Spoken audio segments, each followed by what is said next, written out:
gendre pose contre mon front. Grotesque. Ça raconte l'histoire d'un chirurgien palestinien, naturalisé israélien, installé à Tel Aviv depuis 15 ans, qui vit avec sa femme, également palestinienne, également naturalisée, qui est un exemple d'intégration à Tel Aviv. Ce docteur, depuis 15 ans, a une reconnaissance sociale, professionnelle, absolue à Tel Aviv. Un matin, une explosion surgit et il apprend que sa femme était présente au moment de l'explosion.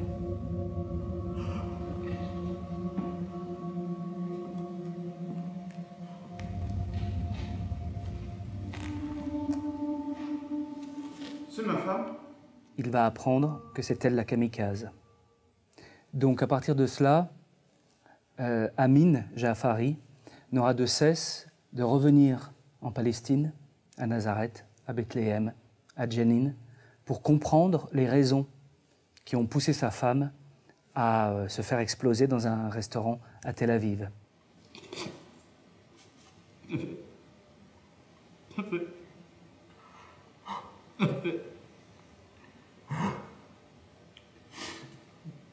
Des corps mutilés, déchirés, j'en vois tous les jours, mais là, voir ses membres éparpillés sur la table,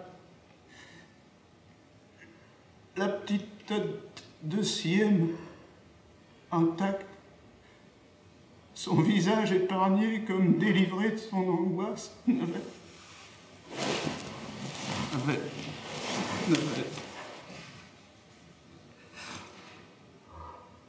Elle va ouvrir les yeux, dit Navel. Elle va me sourire. Au-delà de l'histoire de l'explosion, au-delà de l'histoire de l'attentat, c'est l'histoire d'un homme pour qui toute la vie s'effondre.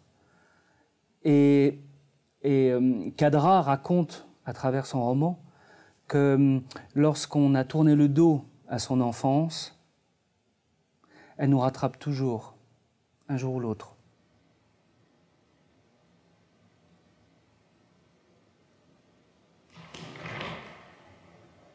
On peut causer. Quoi? Le docteur est sous les champs. On le saurait aussi. Qui peut renoncer à un luxe pareil? Qu'est-ce que vous insinuez? Je pense à voix haute. Qu'est-ce que j'insinue d'après toi? En fait, j'essaie de comprendre. La logique des riches reste un mystère pour moi. Comment vous vous y êtes pris alors? Tu as tenté de la dissuader? Comment ça, de la dissuader? Ben, je ne sais pas comment. Tu devais bien l'apprécier un minimum pour vouloir la sauver, non? Elle n'était pas moche. Doucement, tout doux, on commence à peine à s'entendre. Tu ne vas pas essayer de me faire croire à moi que tu ne te doutais de rien. Je ne traite pas le problème, proprement dit, politique. Ce qui m'intéresse, c'est de parler de la chute de cet homme. Ils n'avaient pas à faire ça. C'est les gars de Moshe qui ont fait ça. Ils t'ont cogné, c'est vrai? Ils m'ont envoyé la vidéo d'Abel, je jure. Je jure. Je vais reprendre les choses en main, t'inquiète pas. J'en ai rien à foutre de ce que la loi interdit ou pas. T'es mon ami. L'attentat est loin derrière. Il est en toile de fond. Il n'est que comment dirais-je, le prétexte, d'une certaine façon, à l'histoire. Quand je me suis levé, qui m'a dit... J'ai fait un peu de ménage, le plus gros est fait.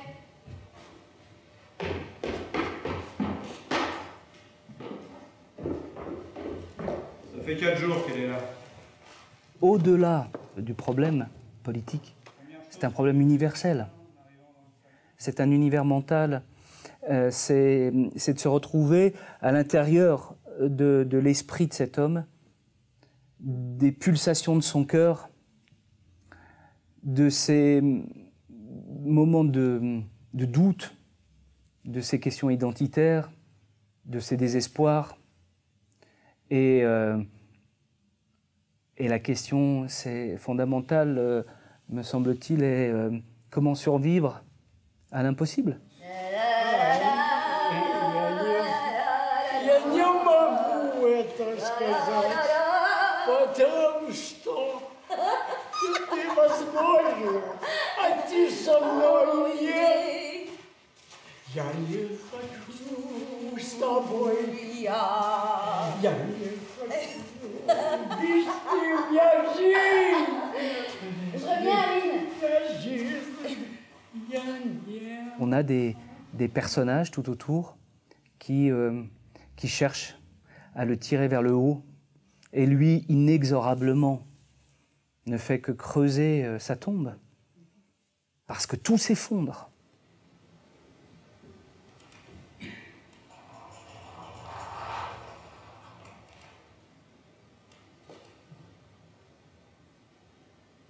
Tu me reconnais pas?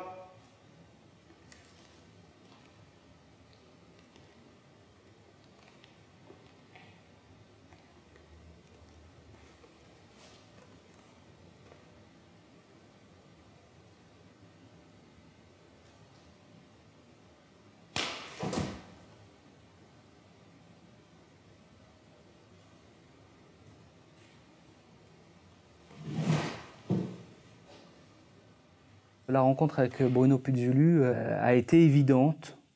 C'est un acteur extrêmement intense.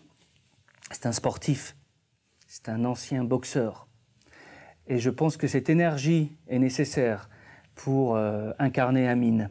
Mais je ne demande rien à personne, alors rentre chez toi! Mais rentre chez toi! Et autour de lui, Magali Genoux joue Kim, son amie, dont il a été amoureux auparavant, qui amène et de la force et et une respiration possible.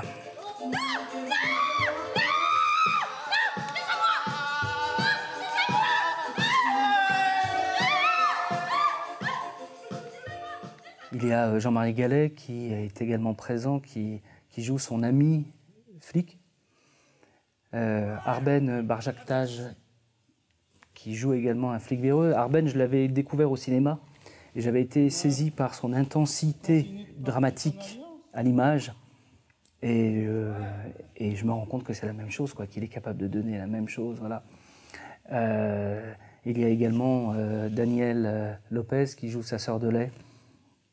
Et Daniel, ça m'est pareil, je l'ai rencontré lors d'une audition et elle a une présence assez puissante et nécessaire à ces femmes palestiniennes qui n'ont vécu que la guerre, la souffrance et la haine. Comme elle le dit dans le texte, on t'a enfermé pendant 7 jours pour que tu goûtes ce que c'est que la haine. Toi, dans ton monde, amour, ça veut dire posséder, réussir, le succès. Tu as choisi ton camp. Tu es un grand médecin, avec des mains blanches, beaucoup d'argent, les bombes qui tombent sur ton village de naissance, tu les vois à la télé. Tu as choisi ton camp. Alors, ne prononce plus jamais le mot famille devant moi. Je suis pas venu pour recevoir des leçons de ta part. Je pense que c'est une pièce épique et qui vient travailler en prenant en compte les fondamentaux même de ce pourquoi nous sommes là sur cette terre. Pochon, et je te donne une poche. Je t'en donne 5, je t'en donne 10. Et voilà, pour le prix d'une.